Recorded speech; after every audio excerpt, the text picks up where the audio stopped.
ನಮಸ್ಕಾರ ಸ್ನೇಹಿತರೆ, ಎಲ್ಲರಿಗೂ welcome back to our YouTube channel.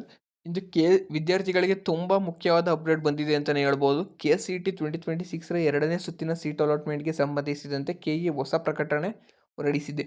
KE ಪ್ರಕಟಣೆಯ ಪ್ರಕಾರ ಎರಡನೇ ಸುತ್ತಿನ ಸೀಟ್ ಅಲಾಟ್ಮೆಂಟ್ ಪ್ರಕ್ರಿಯೆಯಲ್ಲಿ ಸೀಟ್ ಪಡೆದಿರುವ ಅಭ್ಯರ್ಥಿಗಳು ಅಂದರೆ ವಿದ್ಯಾರ್ಥಿಗಳು ಮುಂದಿನ ಹಂತದ ಪ್ರಕ್ರಿಯೆಯನ್ನು ಸರಿಯಾದ ಸಮಯಕ್ಕೆ ಪೂರ್ಣಗೊಳಿಸಬೇಕು, ಇಲ್ಲಾಂದರೆ ತೊಂದರೆ ಆಗುವ ಸಾಧ್ಯತೆ ಇರಲಿದೆ. ಮೊದಲನೇದಾಗಿ ಚಾಯ್ಸ್ 1 ಆಯ್ಕೆ ಮಾಡಿಕೊಂಡಿರುವ ವಿದ್ಯಾರ್ಥಿಗಳು ತಮ್ಮ ಅಲಾಟ್ ಆಗಿರುವ ಸೀಟು ಅಥವಾ ಕೋರ್ಸ್ ಏನು ಕಾಲೇಜ್ ಅಲಾಟ್ ಆಗಿರುತ್ತೆ ಸಂಬಂಧಿಸಿದಂತೆ ಕನ್ಫರ್ಮೇಷನ್ ಸ್ಲಿಪ್ ಡೌನ್ಲೋಡ್ ಮಾಡ್ಕೋಬೇಕು. ಕನ್ಫರ್ಮೇಷನ್ ಸ್ಲಿಪ್ ಹೇಗೆ ಡೌನ್ಲೋಡ್ ಮಾಡ್ಕೋಬೇಕು ಅಂದರೆ ಫಸ್ಟು ನೀವು ಫೀಸ್ ಪೇಮೆಂಟ್ ಮಾಡಬೇಕು. ಚಾಯ್ಸ್ 1 ಇಲ್ಲ ಚಾಯ್ಸ್ 4 ಕ್ಲಿಕ್ ಮಾಡಿರ್ತಾರೆ. ಯಾರು ಕ್ಲಿಕ್ ಮಾಡಿರ್ತಾರೆ ಸೆಕೆಂಡ್ ರೌಂಡಲ್ಲಿ ಸೀಟ್ ಸಿಕ್ಕಿರುತ್ತೆ.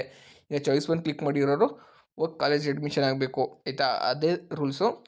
ಈಗ ಏನು ನೀವು ಚಾಯ್ಸ್ 1 ಕ್ಲಿಕ್ ಮಾಡಾದ್ಮೇಲೆ ನಿಮ್ಮ ಫೀಸ್ ಪೇಮೆಂಟ್ ಮಾಡಬೇಕು. ಫೀಸ್ ಪೇಮೆಂಟ್ ಮಾಡೋದು ಎರಡು ಥರ ಇರುತ್ತೆ. ಒಂದು ಚಲಾನ್ ಡೌನ್ಲೋಡ್ ಮಾಡ್ಕೊಂಡು ನೀವು ಬ್ಯಾಂಕ್ ಹೋಗಿ ಫೀಸ್ ಪೇ ಮಾಡೋದು, ಮತ್ತು ಇನ್ನೊಂದು ಆನ್ಲೈನಲ್ಲೇ ಫೀಸ್ ಪೇ ಮಾಡೋದು. ನಿಮ್ಮ ಮೊಬೈಲಲ್ಲಿ ಯಾವುದರಲ್ಲಿ ಒಂದರಲ್ಲಿ ಫೀಸ್ ಪೇ ಮಾಡಿದ ನಂತರ ನಿಮಗೆ ಕನ್ಫರ್ಮೇಷನ್ ಸ್ಲಿಪ್ ಡೌನ್ಲೋಡ್ ಆಗೋದು. ಸುಮ್ಮನೆ ಫೀಸ್ ಪೇ ಮಾಡೋಕ್ಕಿಂತ ಮುಂಚೆನೇ ಆಗಿಬಿಡೋದಿಲ್ಲ, ಫೀಸ್ ಪೇ ಆಗಂಗಮೇಲೆ ಆಗೋದು. ಕನ್ಫರ್ಮೇಷನ್ ಸ್ಲಿಪ್ ಡೌನ್ಲೋಡ್ ಮಾಡ್ಕೊಳ್ಬೇಕು.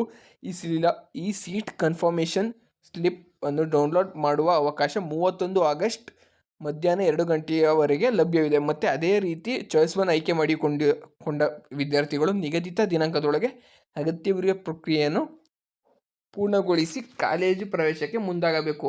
ಇನ್ನು ಸೀಟ್ ಕನ್ಫರ್ಮೇಷನ್ ಸ್ಲಿಪ್ಪನ್ನು ಡೌನ್ಲೋಡ್ ಮಾಡುವ ಕೊನೆಯ ದಿನಾಂಕ 31 ಸಂಜೆ 6 ಗಂಟೆ ಎಂದು ಪ್ರಕಟಿಸಲಾಗಿದೆ. ಹಾಗಾಗಿ ವಿದ್ಯಾರ್ಥಿಗಳು ಕೊನೆಯ ಸಮಯದವರೆಗೆ ಕಾಯದೆ ಸಮಯಕ್ಕೆ ಸರಿಯಾಗಿ ತಮ್ಮ KE ಲಾಗಿನ್ ಮಾಡಿ ಕನ್ಫರ್ಮೇಷನ್ ಸ್ಲಿಪ್ಪನ್ನು ಡೌನ್ಲೋಡ್ ಮಾಡಿಕೊಳ್ಳುವುದು ಉತ್ತಮ ಎಂದು ನೆನಪಿಟ್ಕೊಳ್ಳಿ. ಮತ್ತು ಮುಖ್ಯವಾಗಿ ನಿಮ್ಮ ಅಲಾಟ್ಮೆಂಟ್ ವಿವರಗಳು, ಚಾಯ್ಸ್ ಆಯ್ಕೆ ಮತ್ತು ಮುಂದಿನ ಪ್ರವೇಶ ಪ್ರಕ್ರಿಯೆ ಎಲ್ಲವನ್ನು ಮತ್ತೊಮ್ಮೆ ಪರಿಶೀಲಿಸಿ. ಯಾವುದೇ ಪ್ರಮುಖ ಹಂತವನ್ನು ಮಿಸ್ ಮಾಡಿಕೊಳ್ಳಬೇಡಿ, ಏಕೆಂದರೆ ನಿಗದಿತ ಸಮಯದಲ್ಲಿ ಪ್ರಕ್ರಿಯೆ ಪೂರ್ಣಗೊಳಿಸಿದ್ದರೆ ಸಮಸ್ಯೆ ಆಗುವ ಸಾಧ್ಯತೆ ಇದೆ. ಈ KE 2026 ಎರಡನೇ ಸುತ್ತಿನ ಅಪ್ಡೇಟ್ ನಿಮಗೆ ಉಪಯುಕ್ತವಾಗಿದ್ದರೆ ವಿಡಿಯೋಗೆ ಲೈಕ್ ಮಾಡಿ ಮತ್ತು ವಿಡಿಯೋ ಶೇರ್ ಮಾಡಿ. ಇನ್ನು ನನ್ನ ಚಾನಲ್ ಸಬ್ಸ್ಕ್ರೈಬ್ ಆಗಿಲ್ಲ ಅಂದರೆ ಸಬ್ಸ್ಕ್ರೈಬ್ ಆಗಿ. ಇಂತಹ KCET KE ನೀಟ್ ಅಡ್ಮಿಷನ್ ಅಪ್ಡೇಟ್ಸ್ಗಾಗಿ ನಮ್ಮ ಚಾನಲ್ ಸಬ್ಸ್ಕ್ರೈಬ್ ಆಗಿಲ್ಲ ಸಬ್ಸ್ಕ್ರೈಬ್ ಆಗಿ. ಧನ್ಯವಾದಗಳು.